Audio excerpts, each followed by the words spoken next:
Alors, aujourd'hui, vous voyez où se trouve Kinshasa, la capitale. Et vous voyez où se trouve l'est de la RDC. C'est très loin. Alors, il essaye de chercher des voies et moyens pour atteindre Kinshasa, mais par d'autres moyens, notamment en passant par Brazzaville, d'où la réponse. Qu'est-ce que cherche-t-il au Congo? Que cherche-t-il en Centrafrique? Kagame installe ses militaires en Centrafrique, au Sud-Soudan, là où il n'avait pas d'hommes, c'est au Congo-Brazzaville, chez vous, vous allez voir la cession ou la concession des terres. Aujourd'hui, c'est pas loin de la RDC. Alors, ce qui s'installe aujourd'hui chez vous, ce qui s'installe, ne croyez pas que c'est des citoyens ordinaires comme moi, des civils. La plupart de ceux qui s'installent au Congo, c'est des militaires, avec leur famille.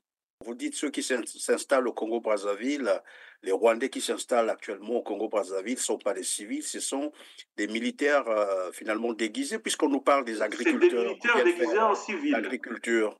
Exactement. On passe toujours par des pareils contrats pour aboutir à des objectifs opaques, cachés derrière. Aujourd'hui, nous sommes un tout petit pays, le Rwanda, 14 millions d'habitants, sur une superficie de 26 338 km². Vous voyez que c'est un tout petit pays, peuplé, surpeuplé même. Alors, si aujourd'hui Kagame parvenait à envoyer, je dirais, entre 7 millions de Rwandais sur le sol congolais, dans 10 ans, 20 ans, ce sont les Rwandais qui vont dominer tout. Ça fait partie des objectifs. Ça, c'est un. Deuxièmement, ils vont être dominés militairement parce qu'ils vont avoir des enfants. Ils vont essayer d'épouser les filles congolaises. Et ce que je peux vous dire aussi, les filles rwandaises vont épouser des hommes congolais, ils vont se mélanger et ça va devenir un peuple mélangé. À ce moment-là, quand ils seront nombreux, ils vont dominer tout. Et le pouvoir politique, et le pouvoir militaire, et le pouvoir économique. Donc du coup, c'est eux qui vont diriger le pays. Je donnerai mon petit conseil à mes amis, mes frères congolais, qu'il ne faut pas accepter que ce qui se passe au Rwanda arrive chez nous, chez vous. Les régimes africains, comme vous savez, c'est des régimes militaires, notamment c'est militaire, Kagame c'est militaire, mais il y a quand même le pouvoir appartient au peuple. C'est le peuple de dire non. Quand on a aboli la monarchie au Rwanda, il y a eu la révolution en 1959. Le peuple s'est mis debout, le peuple s'est levé pour dire non. Aujourd'hui, le peuple congolais, brazzavillois, de Brazzaville, peuvent se mettre debout et s'unir pour dire non. Ça, trop, c'est trop. Il faut arrêter.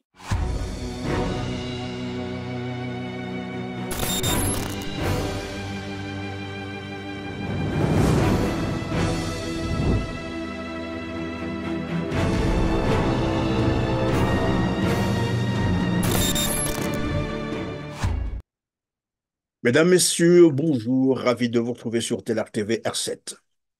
Malgré l'ambiguïté, l'illégalité et la dangerosité qui caractérisent les accords sur la cession des terres arables du Congo-Brazzaville au Rwanda d'une superficie de 156 000 hectares, soit deux fois plus grande que la capitale Kigali, des accords officiellement présentés pour l'agriculture et l'exploitation minière, le despote Denis Sassou Nguesso et son fils Denis Christian Sassou Nguesso, aidé par Anatole Koliné-Makosso, l'actuel Premier ministre congolais s'obstine à les mettre en exécution contre la volonté du peuple congolais qui, en majorité, y voit sa sécurité et sa souveraineté mises à mal. Dans la logique, bien entendu, de toujours éclairer la lanterne des Congolais, nous recevons aujourd'hui sur notre plateau un activiste rwandais pour tenter de décrypter le rapprochement entre le Rwanda et la République du Congo, aussi appelée Congo-Brazzaville par ses accords controversés. Il s'appelle Emery Shimiyimana. Bonjour, Emery. Bonjour, bonjour, Monsieur Christian Perrin. Je suis très très content d'être avec vous, avec toi, si vous voulez qu'on puisse se tutoyer. Et je suis très, très content d'essayer de décrypter, comme vous l'avez dit, les accords, les relations actuellement entre Paul Kagame et Sassou Nguesso, votre président. Je vais essayer de faire de mon mieux. Et pour me présenter, moi, je suis, comme vous l'avez dit, Chimimana Emery. Emery comme Patrice Emery Lumumba, c'est mon mentor. Et voilà, donc je suis rwandais et je vis en France, je suis père de famille, je suis activiste de droits de l'homme et je fais partie d'une fondation qui s'appelle Ibukabo Serengirabose, c'est en Kinyarwanda. C'est une fondation qui date de 20 ans.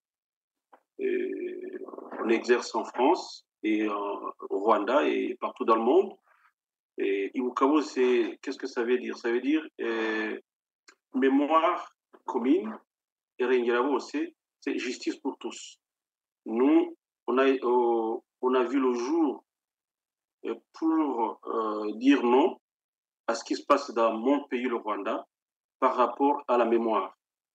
Vous savez qu'aujourd'hui, on est dans un mois, dans le mois d'avril, c'est le mois de la commémoration du génocide contre les Tutsis. 30e commémoration du génocide contre les Tutsis. Alors, au Rwanda, qu'est-ce qui se passe? L'État du Front patriotique rwandais, le FPR, dirigé à la tête par Paul Kagame, a décidé de faire une mémoire sélective d'une seule ethnie, en l'occurrence les Tutsis. Alors, sachant que le Rwanda est un pays, un tout petit pays de l'Afrique centrale, qui a trois composantes ethniques, notamment les Hutus majoritaires, 85%, les Tutsis minoritaires, 14%, et les Tois. Les Tois, c'est comme des pygmoïdes, ethnie pygmoïde, 1%. C'est ça la composition ethnique du Rwanda. Bien évidemment, nous reviendrons sur ce développement tout à l'heure. Et d'ailleurs, je vous dis merci d'avoir accepté notre invitation, mais surtout d'être disponible pour cette invitation. Avec vous, nous allons tenter de comprendre le modus operandi du régime Paul Kagame et sa politique expansionniste en Afrique centrale. Quelles seraient ses ambitions pour l'Afrique centrale et pourquoi veut-il maintenant s'installer au Congo-Brazzaville, sachant qu'à côté, non loin de Brazzaville, c'est Kinshasa qui est déjà en conflit avec Kigali. Alors, donc, ma première question, c'est que on veut comprendre avec vous, comme je l'ai dit tout à l'heure, la politique de Paul Kagame pour la sous-région Afrique centrale. Quels seraient finalement ses objectifs, ses ambitions et les moyens pour y parvenir? Et pour répondre à cette question, il faut partir de loin. Qui est Paul Kagame? D'où vient-il? Et comment il a monté jusqu'à accéder à la fonction Jusqu'à ce niveau de responsabilité. jusqu'à ce niveau de responsabilité. Donc, vous me permettrez de vous en prie. dans l'histoire et puis de fil en aiguille, je vais essayer de vous dire pourquoi Kagame aujourd'hui voudrait s'installer au Congo-Brazzaville. Paul Kagame, c'est un Rwandais qui est né au Rwanda avec des parents rwandais.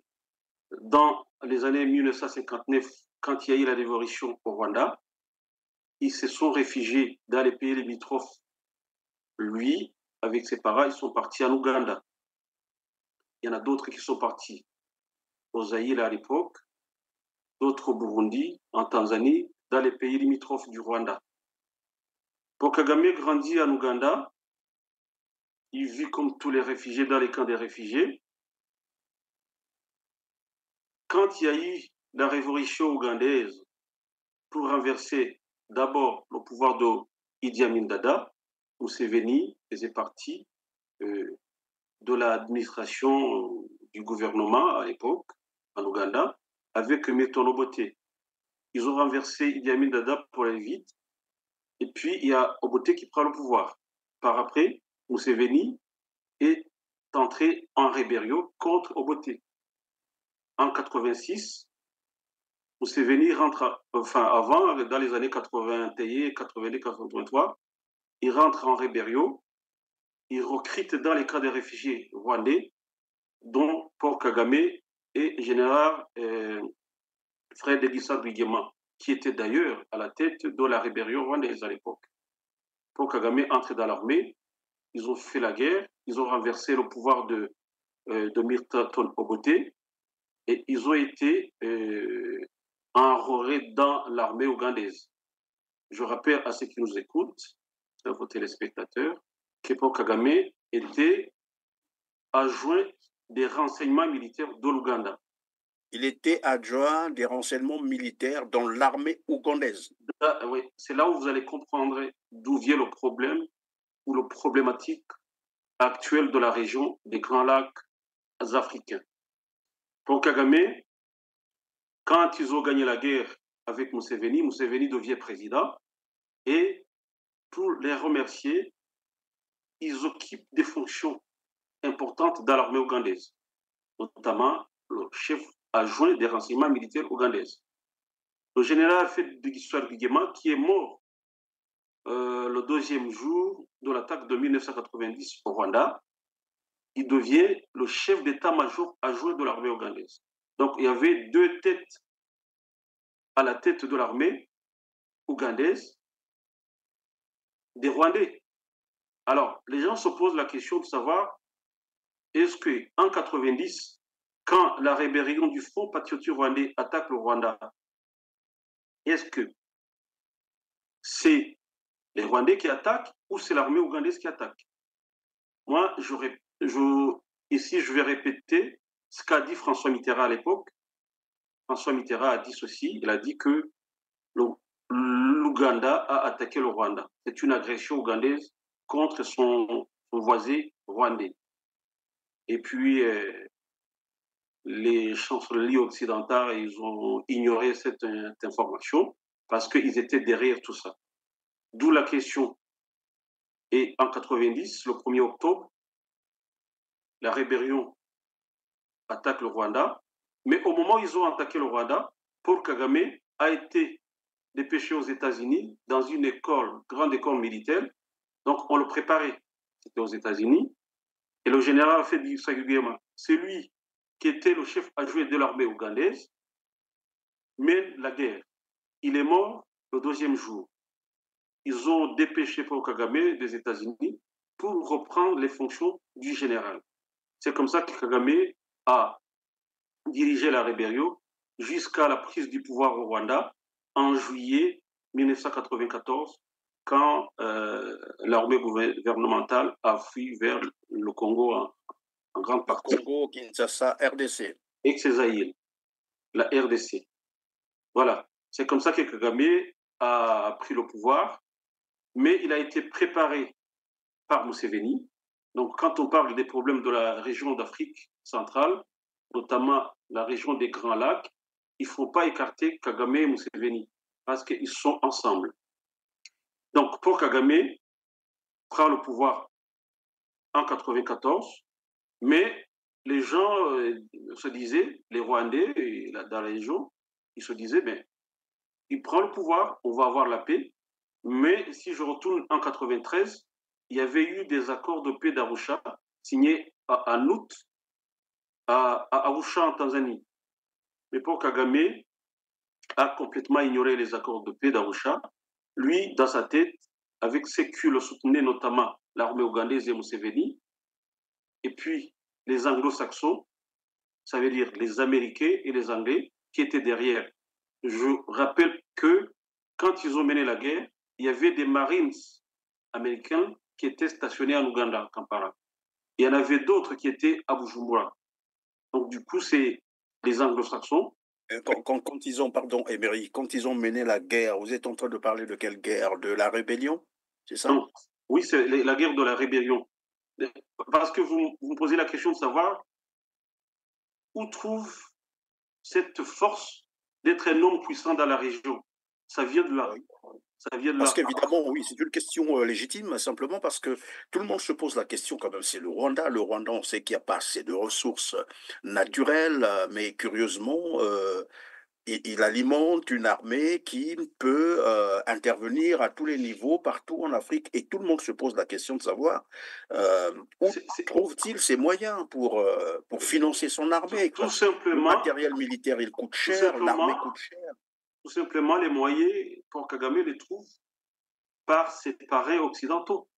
C'est eux qui exploitent indirectement, comme vous l'avez dit tout à l'heure, et lui, il mène une guerre de procuration, mais c'est qui touche le gros pactole, en fait, dans le pillage des ressources naturelles de la RDC, c'est les multinationales occidentales, notamment les anglo-saxons.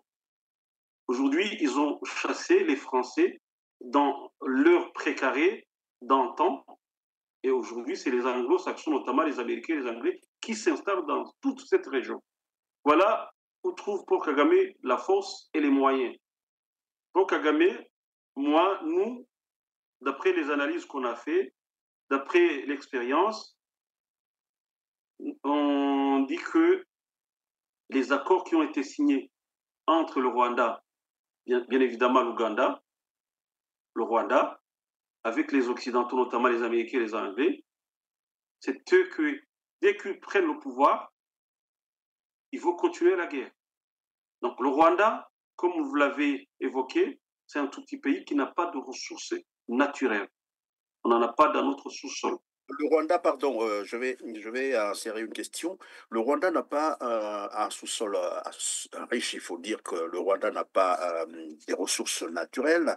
Et très curieusement, je ne sais pas si vous avez suivi cette information, le 19 février dernier, l'Union européenne venait de signer un protocole d'accord avec le Rwanda sur la chaîne de valeur durable pour les matières premières critique et stratégique. Et c'est là que ma question intervient. Euh, Est-ce que je comprends par ce que vous êtes en train de dire que le Rwanda n'est qu'un proxy finalement, donc utilisé par les puissances que vous venez de citer, pour tenter d'avoir la main mise sur l'Afrique centrale? Précisément, la République démocratique du Congo, la région du Kivu, le Nord Kivu surtout. Parce que dans le Nord Kivu, dans le sous-sol du Nord Kivu, c'est là où il y a tous les minerais stratégiques aujourd'hui.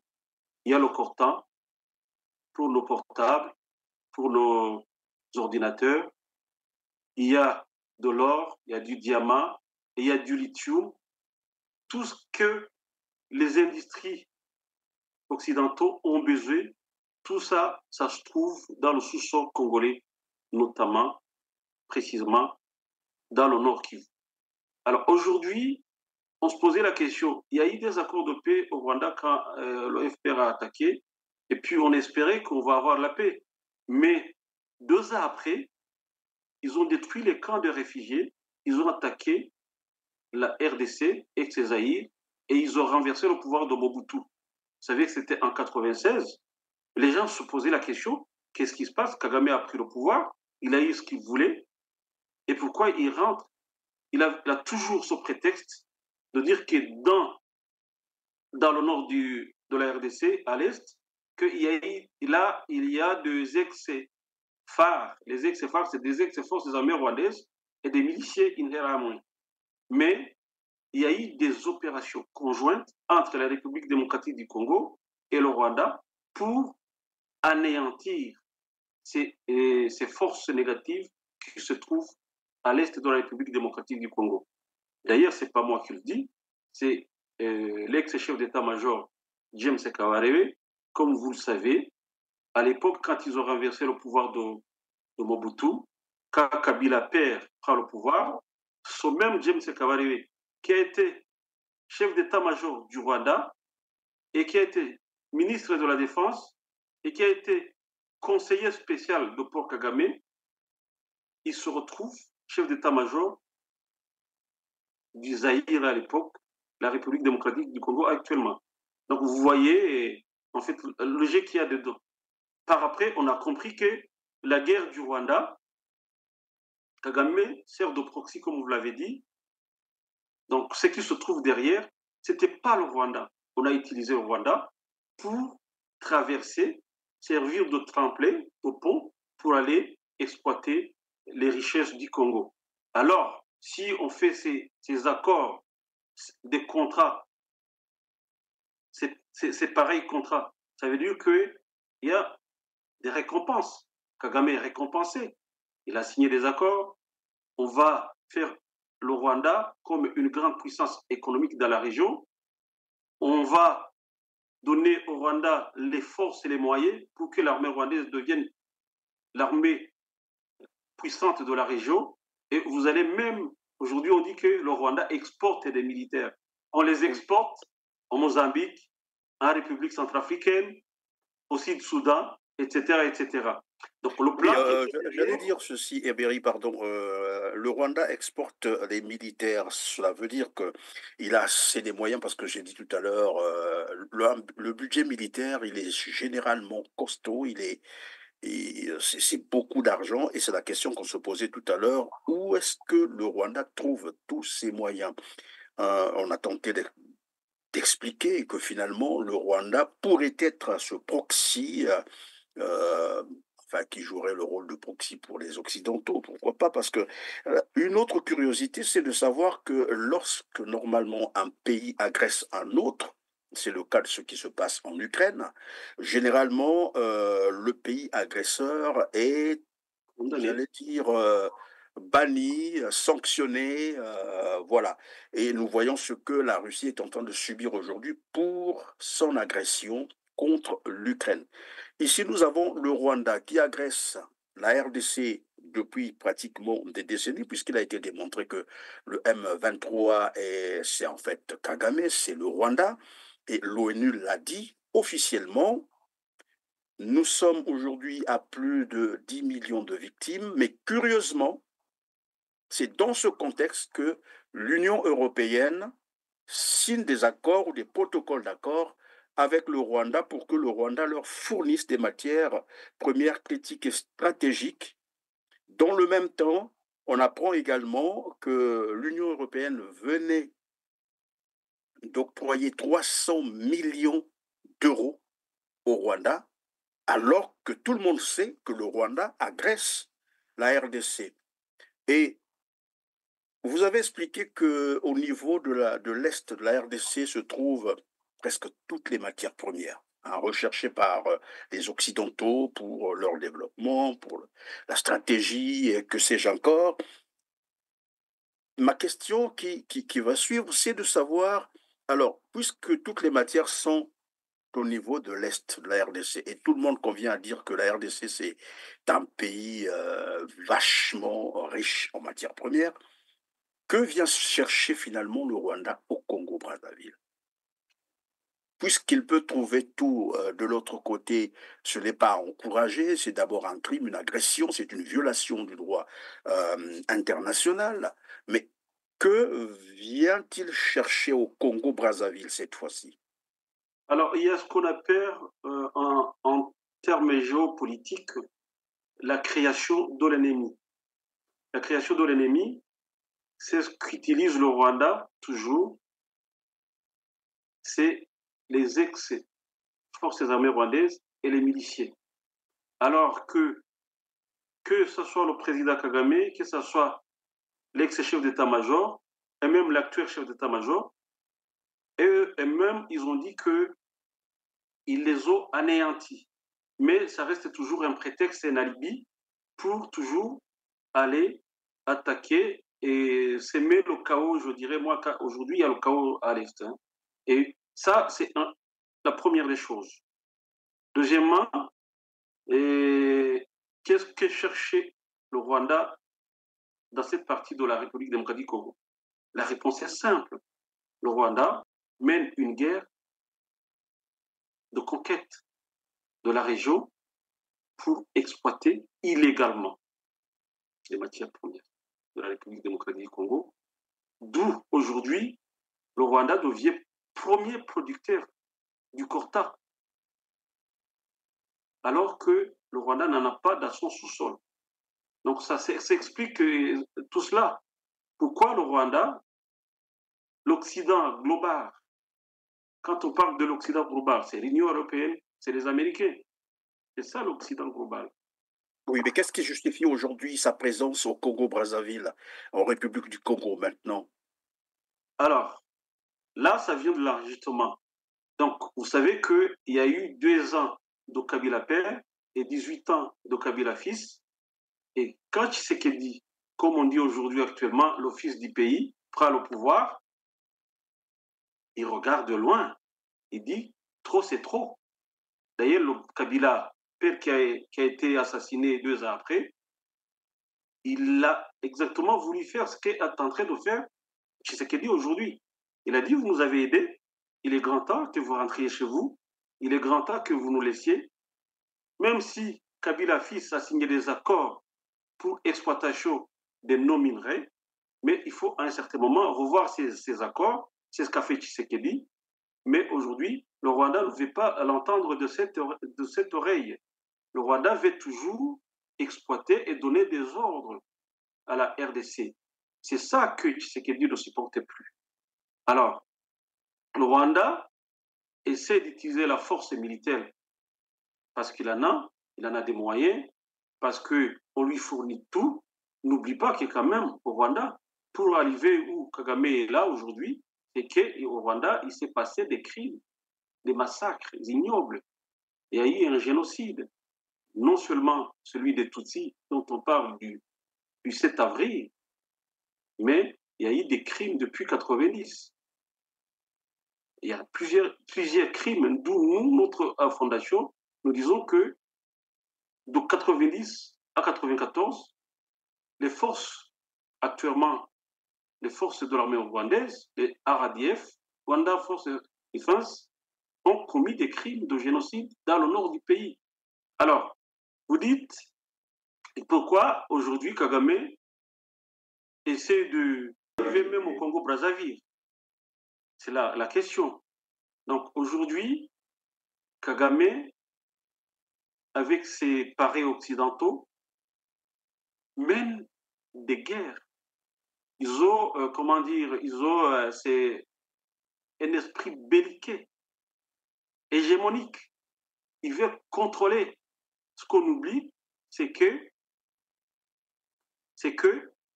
quand ils sont partis d'Ouganda, à la tête Museveni, ils ont, comment dire, balkanisé le Soudan. Et ils avaient, on a compris aujourd'hui qu'ils avaient un plan derrière tout ça. C'est de balkaniser la RDC et de faire un État du Kivu. Et alors, cet empire qu'on appelle actuellement Empire Hima-Tutsi, les Tutsis, c'est les tribus du Rwanda, on les appelle des Tutsis. C'est comme des Peuls en Afrique de l'Ouest. C'est comme, on les appelle des Hima en Ouganda, mais c'est presque la même chose. On les appelle des Hema au Congo et on les appelle des Tutsis au Burundi. Il y en a dans la région, mais ils sont toujours minoritaires. Alors, et ce qu'ils veulent, c'est de créer cet empire Hima-Tutsi et de diriger cet empire. Les parties où ils veulent créer cet empire, c'est les parties où il y a des richesses.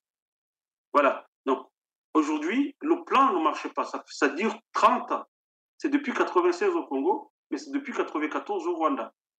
Ce qui se passe actuellement au Congo, la RDC, c'est pas le vôtre, il a tenté de le faire au Burundi. Je rappelle à ceux qui nous écoutent que le Burundi aujourd'hui est dirigé par les Hutus. Mais avant, les événements de 93, quand ils ont assassiné le président Hutu qui était démocratiquement élu, Melchior Ndadaye, dont d'ailleurs il y a la main de Kagame dans l'assassinat du président. Donc Kagame, c'est le président qui vient d'assassiner plusieurs chefs d'État. Donc, celui du Burundi, ils ont essayé d'utiliser le même modus operandi, de dire que les Tutsis sont exterminés, sont marmenés au Congo, au Burundi, au Rwanda, etc. Là, ça ne marche plus aujourd'hui. Alors, qu'est-ce qui se passe? Vu que leur plan ne marche plus au Congo, et c'est aujourd'hui le modus operandi, ce qui se passe au Rwanda, c'est ce qui risquait de se passer au Congo. C'est quoi? C'est d'assassiner celui qui tient la tête, qui les empêche d'arriver à leurs objectifs. C'est qui aujourd'hui? C'est Tshisekedi. Alors, aujourd'hui, vous voyez où se trouve Kinshasa, la capitale. Et vous voyez où se trouve l'est de la RDC. C'est très loin. Alors, il essaye de chercher des voies et moyens pour atteindre Kinshasa, mais par d'autres moyens, notamment en passant par Brazzaville, d'où la réponse. Qu'est-ce que cherche-t-il au Congo? Que cherche-t-il en Centrafrique? Kagame installe ses militaires en Centrafrique, au Sud-Soudan, là où il n'avait pas d'hommes, c'est au Congo-Brazzaville, chez vous, vous allez voir la cession ou la concession des terres. Aujourd'hui, c'est pas loin de la RDC. Alors, ce qui s'installe aujourd'hui chez vous, ce qui s'installe, ne croyez pas que c'est des citoyens ordinaires comme moi, des civils. La plupart de ceux qui s'installent au Congo, c'est des militaires, avec leur famille. Vous dites ceux qui s'installent au Congo-Brazzaville, les Rwandais qui s'installent actuellement au Congo-Brazzaville ne sont pas des civils, ce sont des militaires finalement déguisés, puisqu'on nous parle des agriculteurs. C'est des militaires déguisés en civil. L'agriculture. Exactement. On passe toujours par des pareils contrats pour aboutir à des objectifs opaques, cachés derrière. Le modus operandi que j'ai évoqué, c'est ce qui s'est passé le 6 avril au Rwanda. Ils avaient préparé une guerre à partir d'Ouganda. Vu que l'armée rwandaise à l'époque, on n'avait que ce soit les agents de l'ordre, notamment la police et la gendarmerie à l'époque, et les militaires rwandais, il n'y avait que pas plus de 5000 hommes en tout. Mais quand ils ont attaqué avec des bataillons de la NRA, National Resistance Army, donc c'est l'armée de Museveni, donc ils avaient prévu de prendre le Rwanda dans une semaine, voire 3 semaines. Mais l'armée a résisté grâce aux bravoures de l'armée professionnelle du Rwanda, même s'ils étaient moins nombreux, mais grâce à des coopérations militaires avec la France, avec l'armée congolaise à l'époque, Mobutu a aidé beaucoup, d'après ce que les gens ne savent pas, Mobutu a beaucoup aidé. Alors, si je vous ai bien compris, Emery, vous êtes en train de dire que la présence rwandaise au Congo-Brazzaville actuellement, puisque finalement ces accords, comme je l'ai annoncé d'entrée de jeu, sont mis à exécution malgré l'opposition du peuple congolais, c'est une stratégie d'encerclement. On veut encercler Kinshasa, c'est ça? C'est pas que ça. Donc, le but principal, c'est d'abord mettre de côté, dégager l'obstacle qui s'est est devenu un obstacle majeur pour la mise en application des objectifs assignés avec des contrats opaques avec ses pareils occidentaux. Donc, aujourd'hui, ça dure longtemps, qui est prévu. Si ça dure plus de bientôt 30 ans, c'est depuis 96. Hein. Ça veut dire qu'il y a un handicap, il y a un obstacle. L'obstacle, c'est Tshisekedi aujourd'hui qui a compris, qui a dit aujourd'hui, stop, si vous voulez travailler avec la RDC, on va signer des contrats gagnant-gagnant. D'ailleurs, vous savez qu'il avait signé des contrats économiques avec le Rwanda. Aujourd'hui, ces contrats ont été stoppés. Donc, pour atteindre ces objectifs, c'est comme ça que ça a fonctionné avec Kagame. Donc, celui-là qui nous embête, il faut l'éliminer. L'éliminer à tout moyen. Alors, vous savez que dernièrement, les officiers supérieurs de l'armée rwandaise qui étaient à la tête avec James Kabarebe à la prise du pouvoir à Kinshasa, il y a Murokore, c'est un général au Rwanda. Alors, pour les personnes qui ont été arrêtées à Kinshasa, qui habitaient apparemment au 14e étage dans la grande tour de Kinshasa, qui est pas loin de l'aéroport, il y a un fils de son général qui est militaire, spécialité dans les opérations balistiques. Quand on parle des opérations balistiques, ça veut dire que c'est pour atteindre les avions. Donc, ils ont essayé là-bas, ça n'a pas marché. Aujourd'hui, ils sont en train de voir si ça peut marcher au niveau, à partir du Congo-Brazzaville. Ils sont déjà en Centrafrique avec Touadéra. Et ça, c'est autre chose. Mais parce qu'on parle de, de votre pays, le Congo-Brazzaville, sachez que je ne sais pas, je n'ai pas beaucoup suivi ce dossier, mais la question que je me pose, est-ce que la session, comment ça se passe chez vous? Est-ce que ça a été validé par le Parlement congolais? Je ne sais pas.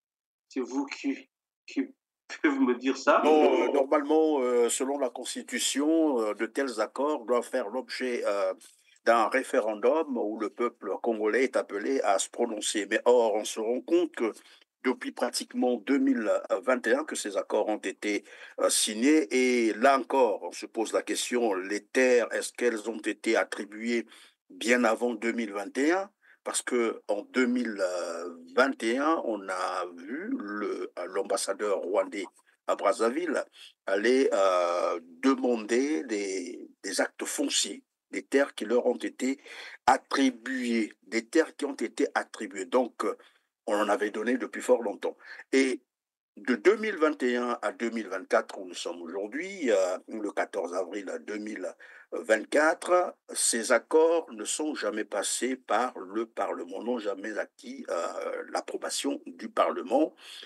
Et les Congolais ne connaissent même pas ce qui se passe dans ces accords, qu'est-ce qui est dit. Et ils apprennent, ben, ils sont surpris comme ça de voir parfois des équipes qui arrivent, des délégations qui arrivent parfois dans certaines localités, dans certains villages, où on dit aux populations désormais, ben voilà, vous devez libérer tel espace, tel autre espace, les Rwandais vont s'installer. Vraiment, même voisin habite en place, il y a un na banka donc même bayimvanda na ba bilanga banguba nyonso mekwem d'accord.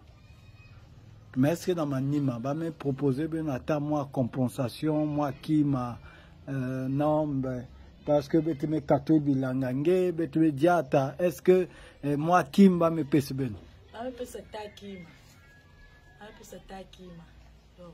Et donc, il y a un peu cette confusion autour avec un Premier ministre qui tente un peu de, voilà, de désorienter, j'allais dire, de distraire les Congolais, mais rien n'est clair là-dessus.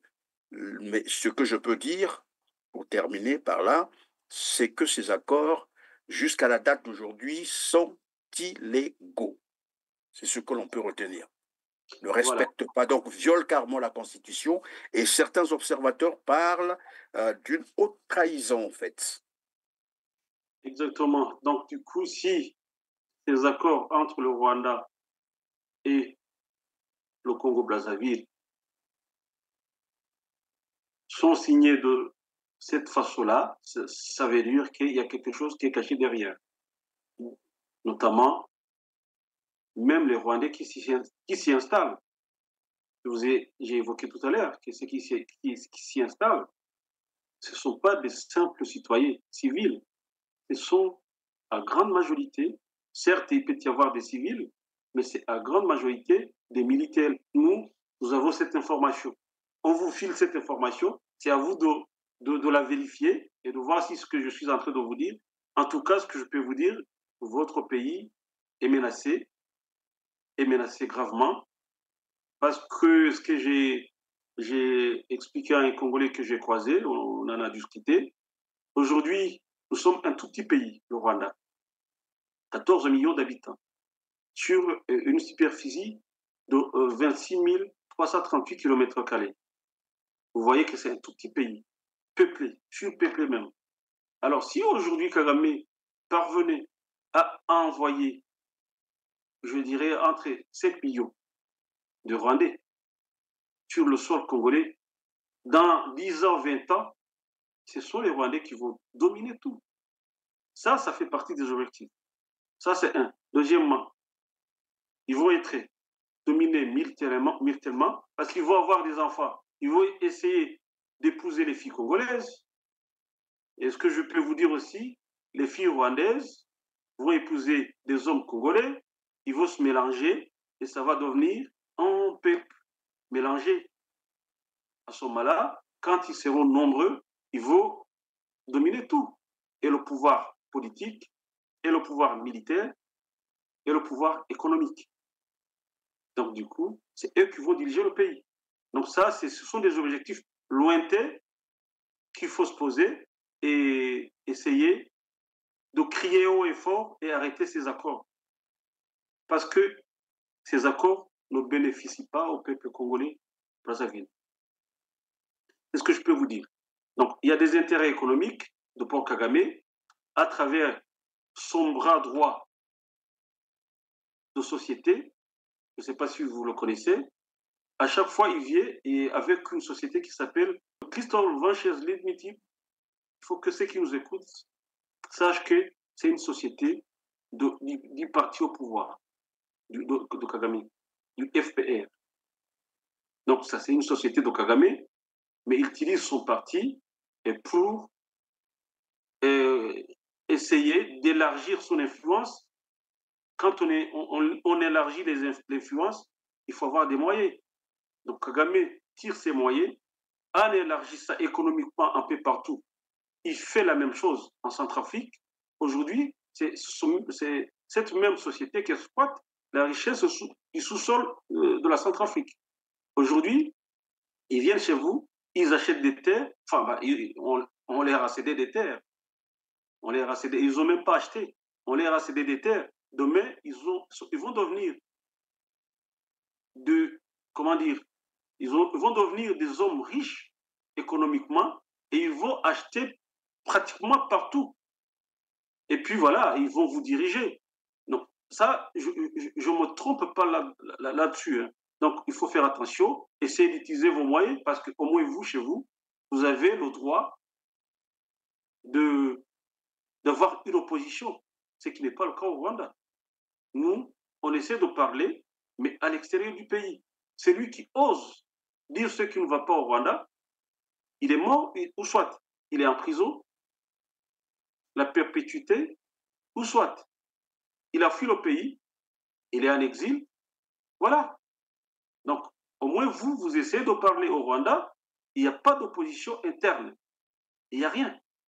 Au moins vous, j'ai suivi certaines des émissions, notamment les émissions de Christian Pierret, où au moins les gens s'expriment au Congo. Ce n'est pas le cas au Rwanda. Même aujourd'hui, ce que je vais attirer l'attention de vos téléspectateurs, c'est que Kagame, qui est prétendu être le libérateur des rescapés du génocide de Tutsi au Rwanda, nous disons qu'il ne l'est pas. Parce que les Tutsis, les rescapés du génocide de 1994, aujourd'hui, la grande majorité se trouve à l'exil. Ceux qui osent dire ce qui ne va pas au pays, qu'il soit Hutu ou Tutsi, il est tué. Vous vous souviendrez de la mort du chanteur Kizito Mihigo, je ne sais pas si vous l'avez connu, c'est un rescapé Tutsi qui a osé chanter une chanson. Dans cette chanson, il disait ceci. Il disait que pour avoir une vraie réconciliation du peuple rwandais, il faut passer par le pardon et avec ce pardon, on aboutira à une vraie réconciliation. Sachant qu'aujourd'hui au Rwanda, on dit que la réconciliation du peuple rwandais est à 97,4%, alors que c'est un mensonge. Sinon, moi, je ne serais pas en exil. Moi, ça fait 21 ans que je ne peux pas aller dans mon pays. Et ça fait mal. C'est la plupart, la grande majorité des Rwandais, ils sont en exil. Avant, c'était des Hutus. Aujourd'hui, c'est des Tutsis. Kizito est mort. Il y a un professeur d'université aussi qui avait une chaîne YouTube. Il est en prison. Il y a une dame qui a dit que la même chose, il faut avoir une vraie réconciliation. Elle est en prison. Et je peux vous en citer, la liste est longue. Oui, mais pourquoi est-ce qu'il ne veut pas que les gens parlent de la réconciliation? Que redoute-t-il? Parce que la légitimité de Paul Kagame réside sur le génocide. Le génocide, c'est le cheval de bataille de Kagame aujourd'hui. Alors que aujourd'hui, la plupart des enquêtes, que ce soit les enquêtes onusiennes, que ce soit les enquêtes des associations comme la nôtre, que ce soit des enquêtes indépendantes, démontrent que Kagame est à l'origine du génocide des Tutsis. vous pouvez vous poser la question, pourquoi aujourd'hui on célèbre le 30e anniversaire du génocide contre les Tutsis le 7 avril, alors que sachant que les tueries, les morts ont commencé le 6 avril. Pourquoi ils échappent la date du 6 avril? La raison est simple, c'est que Paul Kagame a ordonné, a donné l'ordre d'abattre l'avion du président Habyarimana le 6 avril. Moi qui vous parle, je suis ici d'un couple mixte. Et d'ailleurs, aujourd'hui au Rwanda, c'est ça le problème. Pourquoi j'ai fui le pays? Parce que je ne pouvais pas faire la mémoire des miens du côté de mon papa, qui est Hutu. Mais quand il s'agit de faire la mémoire à tête haute d'une autre partie de ma mère qui est Tutsi, là, il n'y a aucun problème au Rwanda. C'est autorisé. Emery, lorsque vous dites que c'est Paul Kagame qui a ordonné qu'on abatte l'avion, c'est documenté? Vous avez des éléments là? Tout ce que je suis en train de vous dire par rapport à ça, parce que je reviens sur la commémoration, parce qu'on est au mois d'avril au Rwanda, tout ce que je suis en train de dire, c'est complètement documenté. Il y a des enquêtes qui ont été menées pour l'avion. Ce n'est pas moi qui le dis, c'est les compagnons d'armes de Kagame. Celui qui a été tué, qui était le chef des renseignements militaires de Kagame, qui a été tué en Afrique du Sud, qui s'appelle Patrick Karegeya. C'était le chef des renseignements militaires. Le colonel Patrick Karegeya, c'était le chef des renseignements militaires de l'armée du Rwanda. Celui qui a été, qui était avec lui, mais qui n'a pas été assassiné, mais qui a été atteint par des barres et qui se trouve aujourd'hui en Afrique du Sud, c'est lui qui était le deuxième homme du pays, le bras droit de Kagame, Kayumba Nyamwasa. Lui, il le dit. Il a demandé à l'enquête française de donner son témoignage et le juge Trevidic et Pou, qui ont remplacé le juge Jean-Louis Bruguière, lui qui avait fait des enquêtes, vous parlez si c'est documenté, Jean-Louis Bruguière, à la demande des veuves françaises, parce que l'équipage était sur l'équipage français de l'avion du Falcon du président. Alors, et aussi, ils ont été tués dans cet attentat. Et les veuves ont porté plainte. Ils voulaient savoir, ils voulaient connaître. Et puis du coup, le juge a fait une enquête qui a abouti à des mandats d'arrêt contre les 9 proches du président Kagame. Et l'enquête a été classée sans suite. Qui a abattu l'avion qui transportait le président rwandais Juvenal Habyarimana ce 6 avril 1994, l'épisode déclencheur du génocide des Tutsis. 25 ans plus tard, et après de nombreux rebondissements, la justice française écarte définitivement la thèse d'un assassinat orchestré par 9 proches de l'actuel président Kagame. Ce non-lieu va aussi faire refermer l'enquête et donc empêcher que l'on explore les autres pistes qu'il y avait dans cette enquête, à savoir la piste des commanditaires possiblement extrémistes Hutus, qui avaient un mobile politique de vouloir tuer Habyarimana, qui avaient planifié de longue date l'exécution du génocide et qui n'avaient pas réussi à le déclencher par d'autres actions qu'ils ont menées précédemment. L'exploration de cette autre piste, c'est le souhait de cette association qui veut faire toute la lumière sur le rôle trouble de la France. Cette piste d'un attentat planifié par les extrémistes Hutus avec une éventuelle aide extérieure n'est pas examinée par la justice française. Le dossier empoisonne les relations franco-rwandaises depuis plus de 20 ans. Du côté de Kigali, la réaction n'a pas tardé. Cette soi-disant affaire a été une parodie de justice, une farce totale qui n'aurait pas dû se produire en premier lieu. Les avocats de la famille Habyarimana et celle de l'équipage français de l'avion ont annoncé qu'ils formaient un pourvoi en cassation. Et ils ont essayé de tripatouiller et il a été remplacé par Trevidic qui a fait, moi je dirais n'importe quoi, parce que c'est tendu.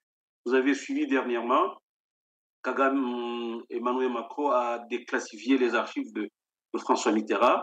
Il a nommé une commission dirigée par un historien qui s'appelle Vincent Duclerc et qui a sorti un rapport de 1000 pages à peu près, mais c'est un rapport politique. Parce que dans ce rapport-là, c'est un rapport que nous considérons que c'est un rapport partiel et partial, parce que ça ne dit pas la vérité. notre fondation Yukabo Sengerabo a demandé à donner des témoignages à l'historien. Il a refusé. Il a refusé. Pour nous, nous considérons que tout ce qui se passe, c'est le rétablissement des relations diplomatiques entre les deux pays, parce que la France qui a été chassée de son précaré de l'Afrique, la France veut rentrer encore dans cette partie par la petite porte. C'est ça les tractations qui sont derrière tout ça.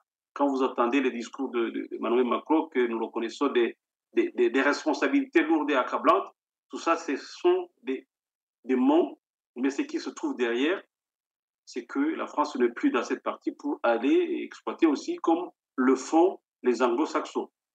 Donc, du coup, si je reviens sur ce qui s'est passé, et Kagame, il n'est pas légitime, il n'est pas rescapé du génocide, il a sacrifié les Tutsis de l'intérieur pour s'accaparer du pouvoir, sachant que lorsqu'on est en démocratie, ça veut dire c'est un homme, une voix. Donc, on allait avoir ce qu'on appelle un gouvernement de transition, et puis, après la transition, il y aurait des élections libres et transparentes au Rwanda. Sachant qu'un homme et une voix, les Hutus majoritaires, ils allaient reprendre, récupérer le pouvoir. Et Kagame a tout fait pour qu'il prenne le pouvoir par la force. Mais ce n'était pas lui, hein. C'était ce qui était derrière lui. D'où le chaos dans la région, et d'où la question que vous m'aviez posée, pourquoi l'Union européenne lui donne de l'argent? L'Union européenne lui donne de l'argent pour le renforcement, notamment pour des pierres précieuses, certes, parce que le Rwanda se nomme aujourd'hui premier producteur qui exporte le coltan, etc., alors qu'on n'en a pas dans notre sous-sol. Tout ça, c'est ce que aujourd'hui le monde n'accepte plus. Le 2 poids, 2 mesures. Vous vous souviendrez de la visite d'Emmanuel Macron dans la région. Il est parti au Rwanda, il est passé par Kinshasa. Il n'a pas su répondre aux questions des journalistes lorsqu'on lui parle de l'agression rwandaise. Il fuit la question, il ne répond pas.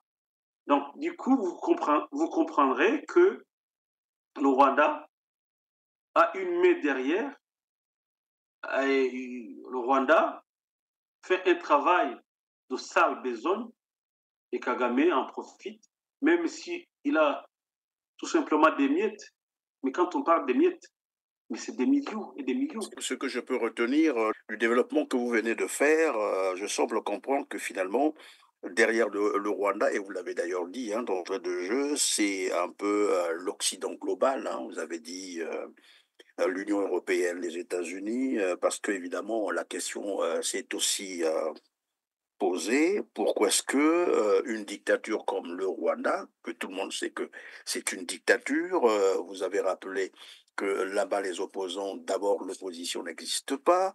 Et là, il va encore, je crois, rempiler. Il est encore candidat à la prochaine élection présidentielle. Et donc, il peut rempiler comme ça, voilà, au pouvoir. Et cela ne dérange pas l'Occident, ne dérange pas l'Union européenne, qui pourtant, dans d'autres cas, on voit bien comment que l'Occident monte au créneau pour crier au scandale lorsqu'il y a des présidents qui rempilent, qui prennent 3e, 4e, 5e mandat. Et quand il s'agit du Rwanda, tout le monde est voilà, bouche bée, comme on le dit, personne ne parle. Comme quoi, avec Paul Kagame, comme je dirais pour Paul Kagame, tout est permis.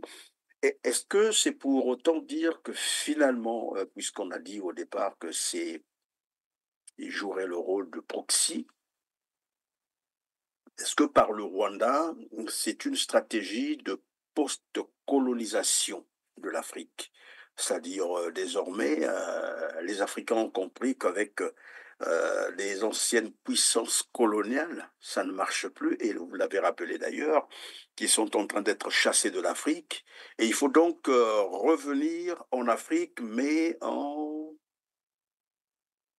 avec la guerre par procuration. En utilisant les Africains, voilà. Tellement que les Occidentaux, notamment les Américains, vous vous souviendrez de ce qui s'est passé en Somalie avec les Américains. Ils ont tellement perdu des hommes, et ils ont eu une leçon de l'histoire.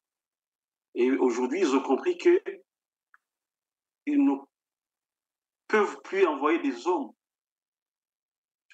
Des hommes, ils vont essayer d'utiliser des Africains pour aller tuer d'autres Africains. C'est ce que fait Kagame aujourd'hui. Nous qui sommes à l'extérieur du Rwanda, Kagame, on l'appelle le tipo africain. Vous savez ce qu'a fait le tipo à l'époque de l'esclavagisme, la vente, la traite négrière, et quand ils ont vendu les esclaves, etc. C'est tipo qu'il a fait. D'ailleurs, dans le dernier discours du président Tshisekedi, il l'a comparé à Hitler, que Kagame se comporte comme Hitler et qu'il lui promet qu'il va finir comme Hitler.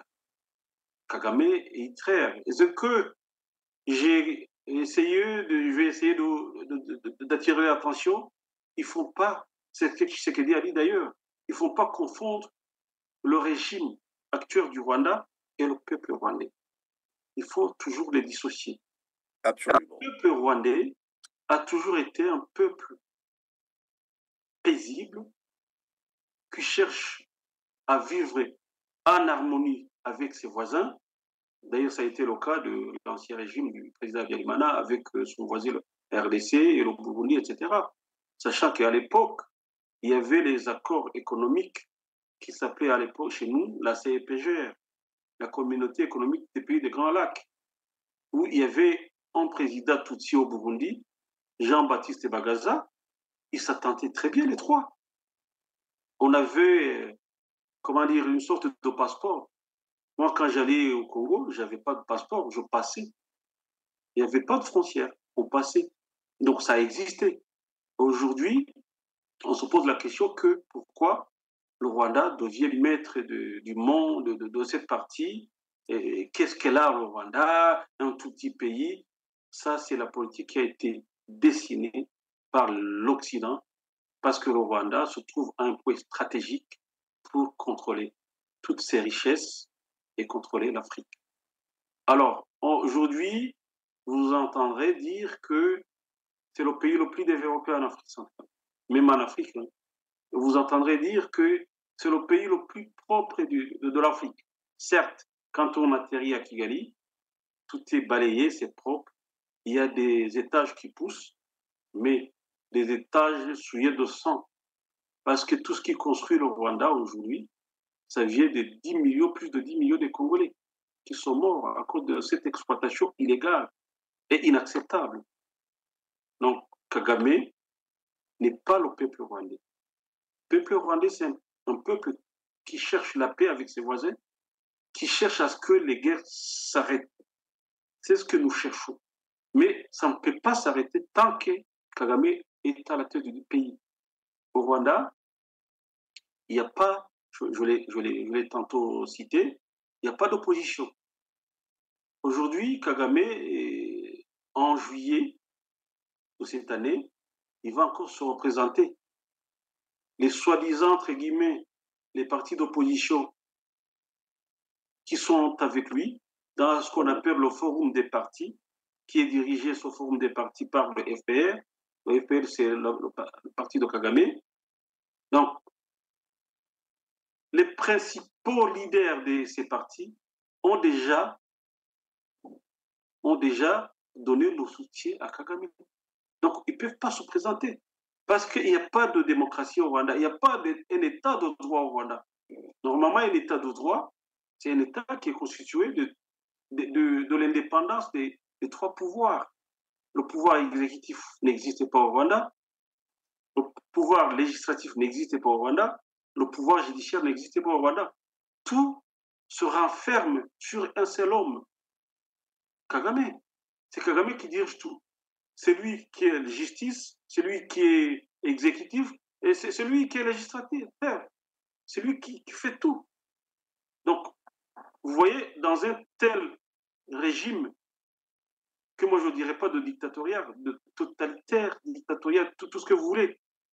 Donc, où un opposant n'a pas un mot à dire, ou celui qui ose dire, qu'il soit de son ethnie ou de l'autre ethnie, il doit être ou soit en prison à perpétuité, ou soit mort, ou soit en exil. C'est ça le Rwanda actuel. C'est ça le Rwanda de Kagame. C'est ça le Rwanda. Aujourd'hui, il a haussé les épaules. Vous vous souviendrez de ce qui s'est passé avec l'Éthiopie, le Rwanda. Avec la partie, la Tigré, lorsqu'il y a eu des conflits, Kagame a voulu s'immiscer dans ce conflit. Et puis, on a dit aussi que Kagame, c'est un rat qui veut se gonfler et devenir un lion, quoi. Comme un bœuf. C'est ça. Voilà l'homme de Kagame, voilà celui qui est le protégé des séparés occidentaux. Et je ne sais pas est-ce que ça va durer longtemps. Vous savez qu'on n'est pas éternel. Il y a aussi l'âge qui nous rattrape. Si je donne l'exemple du président congolais Sassou, il a 81 ans aujourd'hui. Donc, il n'est pas éternel. Il aura son temps et il va partir. Kagame, ça sera pareil.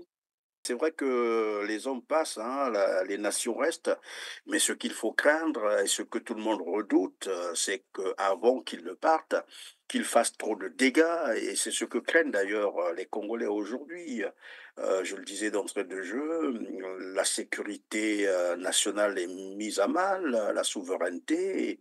Les Congolais sont dans une inquiétude telle que plus personne ne comprend la voie qu'a choisi finalement le despote Denis Sassou Nguesso. Pourquoi est-ce que au soir de son pouvoir et même de sa vie, c'est vrai que tout le monde passe par là, pourquoi a-t-il opté livrer le Congo comme ça, voilà, et permettre, parce que nous avons dit, ces accords, ce n'est pas seulement l'agriculture, il y a aussi l'exploitation minière, et quand on voit un peu le protocole d'accord entre le Rwanda et l'Union européenne, ça veut dire qu'ils veulent aussi mettre la main sur les minerais congolais, de Brazzaville, bien entendu, sur les richesses du Congo-Brazzaville.